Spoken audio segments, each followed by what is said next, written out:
Please subscribe Mengboy TV.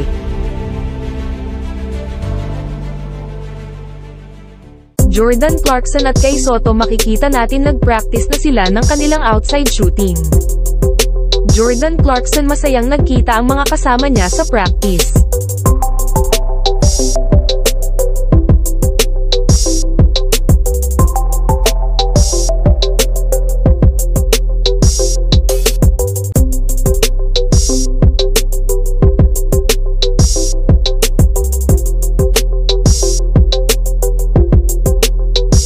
Grabe ang pinapakita determination ni Kai Sotto kahit alam naman natin na mayroon siyang iniindang injury.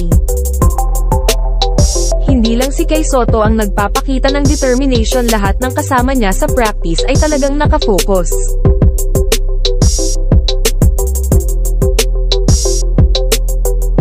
Kaya sana suportahan na lang natin ang Gilas team natin, huwag na tayo mag-side comment kung hindi ka naman nakapaglaro kahit saan lega ng basketball.